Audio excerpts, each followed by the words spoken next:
तो जूलियट जड्डी में कहानी अब एक ऐसे मोड़ पर आ चुकी है जहां हर किरदार के राज धीरे धीरे खुलने लगे हैं। यहां नवाब ने आखिरकार उस रहस्यमयी लड़की से बात तो कर ली, लेकिन उसका चेहरा अभी भी पूरी तरह से सामने नहीं आया है। यही बात इस मुलाकात को और भी ज्यादा दिलचस्प और सस्पेंस से भरा बना देती है। वो लड़की नवाब से कहती है कि जिस वजह से तुम इतने टूट चुके हो, उसे अब भूल जाओ। अपनी जिंदगी को एक नया मौका दो, एक नई शुरुआत करो और अपने दिल को बंद कर लो ताकि कोई दोबारा तुम्हें चोट ना पहुंचा सके। नवाब की आंखों में दर्द साफ दिखाई देता है। वो कहता है कि वो उस सच्चाई का सामना नहीं कर पा रहा जो उसकी जिंदगी को बर्बाद कर चुकी है। लड़की उसकी बात ध्यान से सुनती है और बहुत शांत आवाज में कहती है कि उसे पूरा यकीन है कि नवाब अभी अंदर से बिखरा हुआ है, लेकिन वक्त के साथ सब ठीक हो सकता है। लेकिन यहां एक और बड़ा खुलासा होता है। वो लड़की खुद भी टूटी हुई है। उसके शब्दों में छुपा दर्द इस बात का सबूत है कि वो भी किसी गहरे जख्म से गुजर चुकी है। इसी बीच कहानी में अचानक एक बड़ा झटका लगता है। नवाब का एक्सीडेंट हो जाता है। दरअसल नवाब उस डॉक्टर लड़की से मिलने के लिए उसके लिए आइसक्रीम का कोन लेकर इंतजार कर रहा होता है। उसके चेहरे पर एक हल्की सी उम्मीद दिखाई देती है, जैसे वो इस मुलाकात से कुछ बदल देना चाहता हो। तभी वहां बुजो आ जाता है और हमेशा की तरह मजाक करने लगता है। नवाब मुस्कुराते हुए कहता है कि उसे उस लड़की से बात करना अच्छा लगता है क्योंकि उसके साथ उसे सुकून मिलता है। लेकिन तभी माहौल अचानक बदल जाता है। तेज रफ्तार से आती एक गाड़ी, ब्रेक की आवाज और फिर एक भयानक टक्कर। सब कुछ एक पल में खत्म हो जाता है। अब सबसे बड़ा सवाल यह है कि आखिर एक्सीडेंट किसका हुआ। यह सस्पेंस कहानी को और भी गहरा बना देता है। उधर हीर को अचानक एक अजीब सी बेचैनी महसूस होती है। उसे लगता है कि नवाब के साथ कुछ बहुत गलत हुआ है। उसका दिल घबराने लगता है।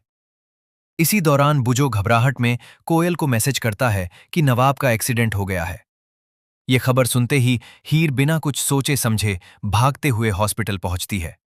उसकी सांसें तेज हो जाती हैं, आंखों में डर साफ झलक रहा होता है। वो बार बार एक ही सवाल पूछती है, नवाब कहाँ है? उसे बताया जाता है कि नवाब एक कमरे में है। कांपते हुए कदमों से हीर उस कमरे की ओर बढ़ती है। जैसे ही वो अंदर जाती है, वहां एक मरीज को देखती है जिसके शरीर पर सिर से लेकर पैर तक प्लास्टर चढ़ा हुआ है। उसका चेहरा पूरी तरह से ढका हुआ है। हीर धीरे धीरे उसके पास जाती है, कांपते हाथों से उसे छूती है और उसी पल उसके चेहरे का रंग उड़ जाता है। उसे लगता है कि यही नवाब है। उसकी आंखों से आंसू बहने लगते हैं। लेकिन तभी डॉक्टर की आवाज आती है, ये नवाब नहीं है। ये सुनते ही हीर पूरी तरह से सन्न रह जाती है। उसका दिमाग काम करना बंद कर देता है। अगर ये नवाब नहीं है तो फिर नवाब कहाँ है? और यहीं आता है कहानी का सबसे बड़ा और चौंकाने वाला ट्विस्ट। दरअसल ये पूरा एक्सीडेंट एक प्लान था, लेकिन ये प्लान नवाब का नहीं बल्कि उसी रहस्यमयी लड़की का था। असल में वो कोई साधारण लड़की नहीं, बल्कि नवाब के अतीत से जुड़ी हुई एक ऐसी सच्चाई है जिसे नवाब ने सालों से छुपा रखा था। वो लड़की दरअसल नवाब की पुरानी मोहब्बत ही नहीं, बल्कि उसकी जिंदगी की सबसे बड़ी गलती का जिंदा सबूत है। उसने अपनी पहचान छुपाकर नवाब की जिंदगी में दोबारा एंट्री ली है, सिर्फ एक मकसद से, बदला लेने के लिए। और सबसे बड़ा झटका तब लगता है जब पता चलता है कि असली नवाब कहीं और नहीं, बल्कि उसी हॉस्पिटल में एक अलग कमरे में छुपा हुआ है, जिंदा, लेकिन किसी के सामने आने से डरता हुआ। क्योंकि उसे अब समझ आ चुका है कि जो खेल उसने शुरू किया था, अब वही खेल उसके खिलाफ खेला जा रहा है। क्या हीर इस सच्चाई तक पहुंच पाएगी? क्या नवाब अपनी गलती कबूल करेगा? और क्या वो रहस्यमयी लड़की अपना बदला पूरा कर पाएगी?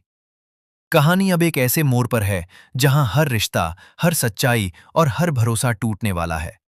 और आने वाले एपिसोड्स में खुलने वाले हैं ऐसे राज जो सब कुछ बदल कर रख देंगे।